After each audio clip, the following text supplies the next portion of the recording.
ആ ഒരു സർട്ടിഫിക്കറ്റ് നിങ്ങളുടെ ഈ അവർക്ക് തന്നെ അനുഭവം വന്നതോടെ നിങ്ങളെ ഈ രീതികളോട് ശരിക്കും കിട്ടിയിട്ടുണ്ട്. അതെ, ഒരു പരിധി വരെ മുഴുവൻ.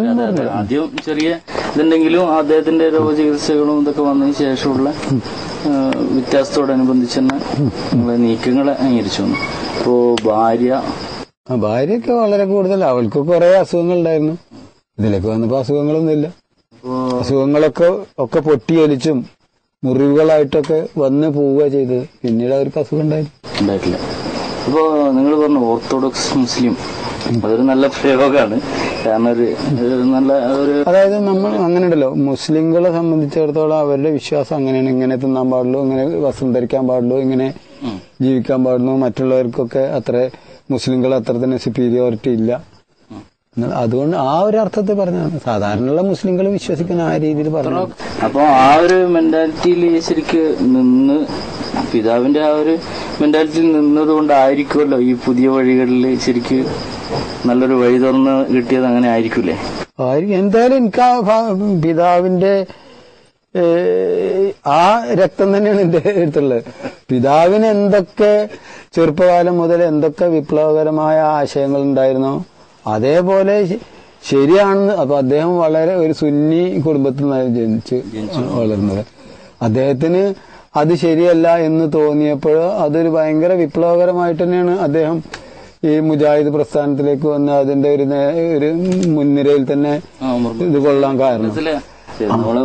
ഈ പത്രപ്രവർത്തനത്തൊക്കെ പ്രവർത്തിക്കുന്നവർക്ക് പോലും ഒരു അറിയപ്പെട്ടൊരു പത്രാധിപരായിട്ട് പോലും തിളങ്ങി. അതെ, അപ്പോ അതുകൊണ്ട് തന്നെ അതേ രക്തം എന്നുണ്ട്. എനിക്ക് ശരിയാണെന്ന് ബോധ്യപ്പെടുന്ന കാര്യങ്ങൾ മറ്റ് എന്ത്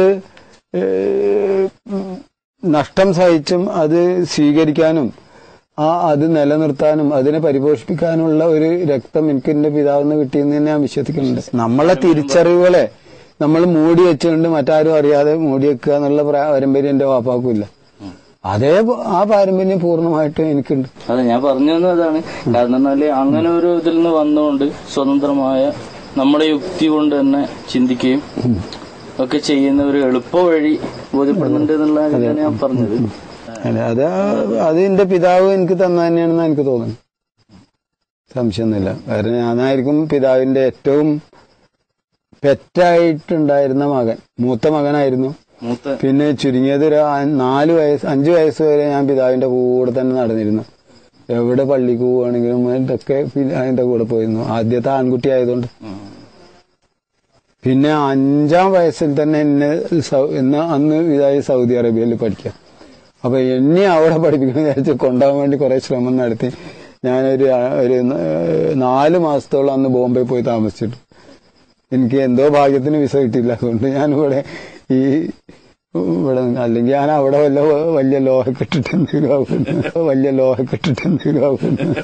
ഉമർ മൗലവി സുന്നികളെ കാഫിർ വിളിച്ചതിന്റെ പരിണിതി താൻ ഇന്നും അനുഭവിക്കുന്നുണ്ടെന്ന് മകൻ ബഷീർ മാസ്റ്റർ സാക്ഷ്യപ്പെടുത്തുന്നു. നമ്മളെ സംബന്ധിച്ചിടത്തോളം അതിൽ വികാരത്തിന്റെ പോയി വാപ്പങ്ങനെ കുറെ അട്രോസിറ്റീസ് ചെയ്തിട്ടുണ്ട്. അത് കുറെ ഞങ്ങളും അനുഭവിക്കേണ്ടി വന്നിട്ടുണ്ട്. അപ്പൊ അതുകൊണ്ടാണ് ഈ സൽസബീൽ എന്ന് പറഞ്ഞാൽ അത് രണ്ടാമത് പുനഃപ്രസിദ്ധീകരിക്കാൻ, വാപ്പാക്ക് ശേഷം പ്രസിദ്ധീകരിക്കാൻ പരിപാടിയിട്ടു. ഇപ്പൊ എന്റെ വളരെയധികം സുഹൃത്തുക്കളുണ്ടായിരുന്നു. അപ്പൊ ഞാനത് വേണ്ട, അത് കൂടുതൽ വേണമെങ്കിൽ അതിന് എല്ലാ മതങ്ങൾക്കും ഉപകാരപ്രദമായ രീതിയിലുള്ള സാഹോദര്യത്തോടു കൂടിയ ഒന്നല്ലാതെ ഇങ്ങനെയുള്ള ഒരു സെക്ടേറിയൻ പരിപാടി വേണ്ട, ശരിയാവില്ല. മുസ്ലിം ഇത് മാത്രമായിട്ട് അതെ, അങ്ങനെ ഒന്നും വേണ്ട എന്ന്. ഇപ്പൊ വിദ്യാഭ്യാസം, ആരോഗ്യം, കൃഷി പോലുള്ള ഈ പൊതുവായ കാര്യത്തിനുള്ളതല്ലെങ്കിൽ അപ്പൊ അതിന് അവർക്കും താല്പര്യമുണ്ട്. അവര് പിന്നെ ഇപ്പാന്റെ അനുയായികൾ. അപ്പൊ അതുകൊണ്ട് ഞാൻ പറഞ്ഞത് പറ്റില്ല. അപ്പൊ ഞാൻ മാത്രമേ അതിന് എന്റെ ഉപ്പാന്റെ മക്കളിലൊക്കെ എല്ലാരും കൂടിയിട്ട് ഞാൻ മാത്രമാണ് അത് കണിശമായിട്ട് വേണ്ടെന്ന് പറഞ്ഞു. അപ്പൊ എന്റെ ഒരനിയുണ്ട് മുബാറക്ക് എന്ന് പറഞ്ഞാൽ, അവനത് താല്പര്യമായിരുന്നു. അവൻ എന്റെ പത്താധിപരുമൊക്കെ ആയിട്ട് അത് ചെയ്യാന്നൊക്കെ ഞാൻ പറഞ്ഞത്. കാരണം ഇതിന്റെ മുമ്പ് തന്നെ വേണ്ടത്ര ഇതൊക്കെ ഉണ്ട്. അപ്പൊ അത് ഇപ്പൊ അടുത്ത കാലത്ത് തന്നെ ഒരു പത്രത്തിലുണ്ടായിരുന്നു നമ്മള് ഇങ്ങനെയൊക്കെയാണ് എന്നൊക്കെ പറഞ്ഞിട്ട് എന്നെ കുറിച്ചിട്ട്. അപ്പൊ ഉപ്പാന്റെ മകനായ ഞാൻ ഇങ്ങനെയൊക്കെയാണെന്ന് പറഞ്ഞിട്ടുള്ളത്. ഉപ്പാനെ പിന്നെയും ബ്ലെയിം ചെയ്യും. ഇപ്പൊ മരിച്ച ഒരാളെ ഈ കബറുമാന്തുന്ന പരിപാടി ഇപ്പോഴും നടത്താനുണ്ടായ കാരണം പൂർണ്ണമായിട്ടും അവരെ കുറ്റമല്ല. അപ്പൊ നമുക്ക് അവരോടും സാധാവുണ്ട്, എന്റെ ഉപ്പാനോടും സാധാവുണ്ട്. അപ്പൊ ഒരു അതിര് കഴിഞ്ഞിട്ട് പറയാൻ പാടില്ല. ഉപ്പാൻ എപ്പോഴും കുറ്റം. നിങ്ങളെ സൂചിപ്പിച്ചത്. അതെ.